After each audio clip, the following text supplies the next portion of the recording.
visur ir pa kādai šķeldas katlamājas. Siltumapgādes uzņēmumiem ir jāpāriet uz bezizmešu tehnoloģijām. Tas ir jautājums par 2 miljoniem vismaz, jo tiešām tas ir galvenais izaicinājums mūsu nozarei un arī faktiski visai Eiropai.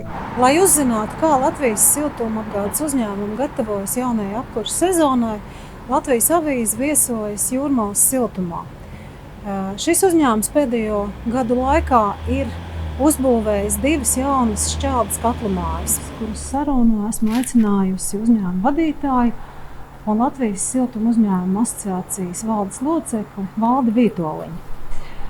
Sakiet, kā pēdējos gados norit pārēja no fosilajiem kurināmiem uz atjaunīgiem energoresursiem un kāds šobrīd ir fosilā kurināmā īpatsvars Latvijas siltumapgādē?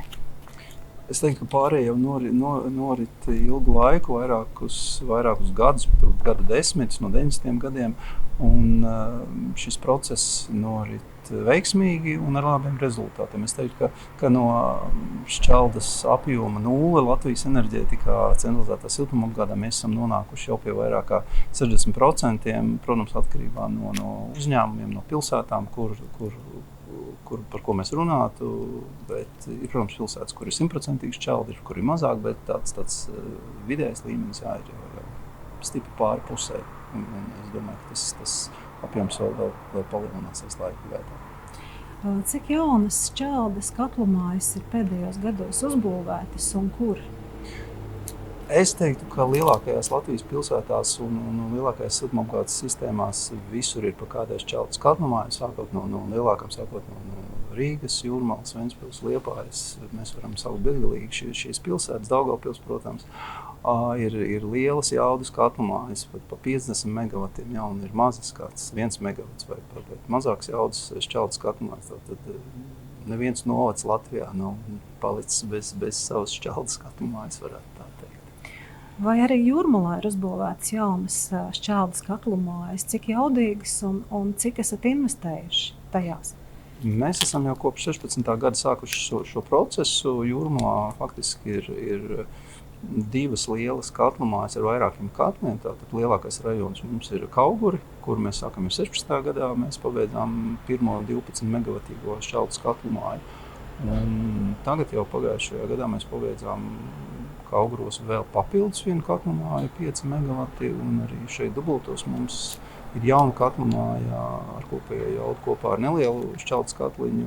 Tātad kopēja jauda šeit ir ap 6,5 megavatu šķeldas jauda. Un Jūrmalā mums šis apjoms ir arī stipri pāri 50%. Mēs atkarībā no gada, kāda ir apkurses sezonas šī vidējā temperatūra, mēs domājam, ka mēs jau ap 70% varētu nodrošināt šķeldu mūsu energoapgādes bilancē. Jā, un kopējās investīcijas, es teiktu, ka pēdējās katlamājas, ko mēs esam būvējuši, mēs esam investējuši apmēram 12 miljonu eiro. Pateicoties arī Eiropas fondus atbalstam sadarbībā ar Klimata enerģētikas ministriju un ekonomikas ministriju, mēs esam faktiski apguvuši arī līdzfinansējumu kurā projektā, bet tas parasti svārstījās ap 30–40% vēl ir Eiropas fondu atbalsts šim projektam. Kā jūs kopumā vērtētu Latvijas siltumapgādes uzņēmumu gatavību jaunajai apkurses sezonai? Vai izējmateriāli ir iepirkti, vai tie ir iepirkti par labām cenām? Un ko patērētāji varētu sagaidīt nākamajā apkurses sezonā? Vai cenas būs draudzīgākas nekā pagājušajā gadā? Es domāju, ka situācijā centralizētā siltumapgādē ir normalizējusies, protams, ņemot vērā, kad notiek joprojām karš Ukrainā, bet energosistēmā no tarifu viedokļa cenas ir stabilizējušās. Es teiktu, ka viņas varbūt ir nostājušās pirms kara stāvoklī. Nav vairs šī energo cenu lēkāšana, uzņēmumi pērk resursu gan visam apkurses sezonai nākošajai, gan arī pa daļām. Piemēram, šķeldu es redzu, ka mūsu kolēģi pērk varbūt tās no sākuma vasaras sezonai, un tad mēs tagad veicam iepirkumus priekš nākošās apkurses sezonas. Dabas gāze arī faktiski ir, es domāju, ka jau ir iepirkta. Vismaz lielākiem uzņēmumiem ir iepirkta arī priekš apkurses sezonas. Es teiktu, ka apkurses sezona būs stabila.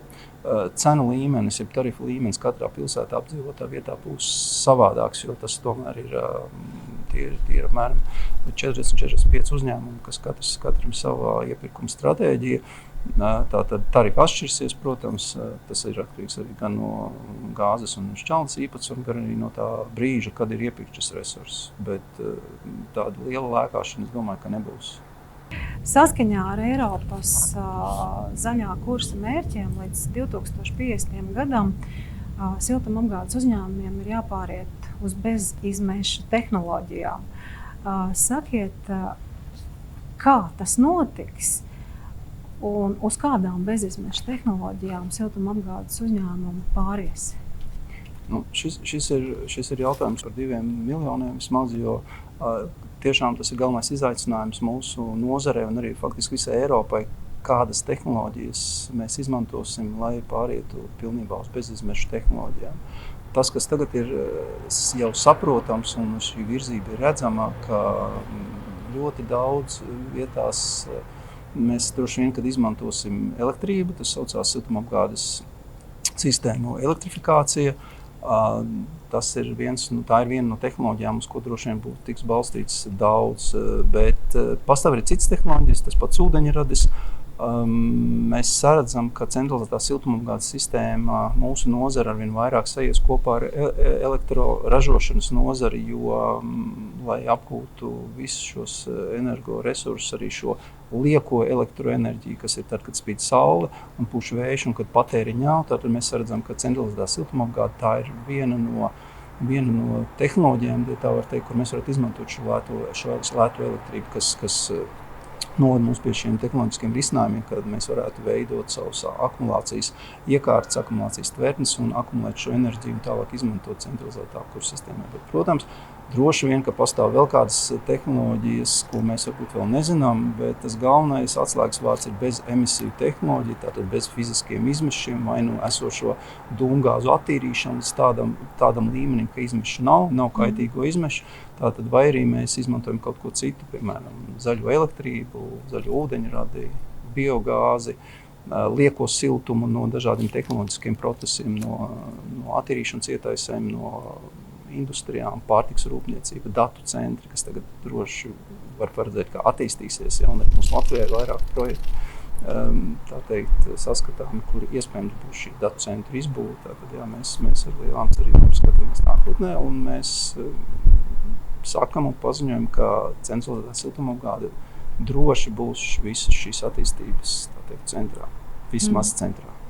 Sakiet, cik lielus izmešus rada šķeldes izmantošana siltumapgādē? Sadedzinot šķeldu, sadedzinot koksni, mēs radām diezgan daudz izmešus, bet sakarā to, ka šīs resursi ir atjaunojams, tad šie izmeši tiek uzskatīti par nulles izmešiem. Bet, protams, ka fizikas principiem tātad izmeši ir, un mēs arī strādājam pie tā, mūsu nozara strādā pie tā, lai šī izmeša arī fiziski mazinātos. Visas jaunās katlamājas tiek izbūvētas jau ar elektrostatiskiem filtriem, lai pēc iespējas tiktu saķertas, tā var teikt, šīs mazās daļiņas, un tas neiziet atmosfērā. Tātad, bet, kā jau es teicu, līdz 50 gadam mums jāpanāk tehnoloģija, kad mums šo izmešu vispār nav. Un tad mēs uz to arī, pie tā arī strādājam. Lai veicās, paldies! Jā, paldies!